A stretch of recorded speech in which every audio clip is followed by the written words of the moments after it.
On a passé un moment intéressant, enfin comme on les aime, uniquement on est limité par le temps. J'imagine que les uns et les autres, vous auriez voulu qu'on prolonge, mais quand on aborde vraiment les questions éthiques d'un point de vue politique, et chacun y met sa compétence, on voit comment on croise nos intelligences et comment on produit un certain nombre de pistes de réflexion.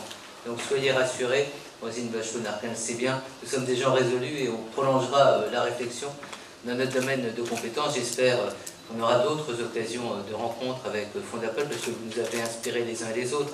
C'est un petit peu notre troupe qui se déplace comme ça, de congrès en colloque et qui fait des enseignements, et je suis sûr que la dimension politique qu'on a évoquée de Fondapol, sa vision humaniste de la société, quelque chose qui a été notre catalyseur ce soir.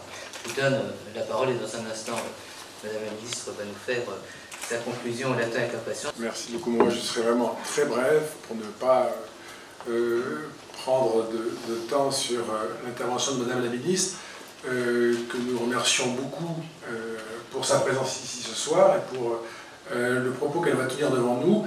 Je me réjouis à mon tour, au nom de la Fondation pour l'innovation politique, de cette association sur ce sujet absolument majeur, qui ouvre pour nous des perspectives de travail. Et le plus simple, le plus logique, c'est, autant que vous le souhaiterez, de les poursuivre ensemble, à chaque fois que nous pourrons, nous, apporter notre manière de voir, notre façon de poser des problèmes. Il y a une question qui n'a pas été abordée ce soir, et c'est tant mieux.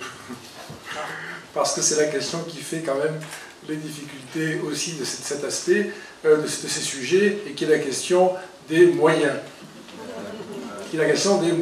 Et sur laquelle moi j'aurais aimé dire des choses, mais ce sera pour une autre fois. Restons sur cette harmonie. La question des moyens, souvent, non pas est diabolique, mais divise quand même. Et elle est, à mon avis, porteuse d'enjeux, y compris bien sûr philosophiques, évidents. Hein. Et simplement, pour vraiment terminer, et en dernière référence à cette question des moyens, je crois qu'on l'a entendu ce soir d'ailleurs, j'ai compris autrement le sens du mot, de la formule « crise de la dette ».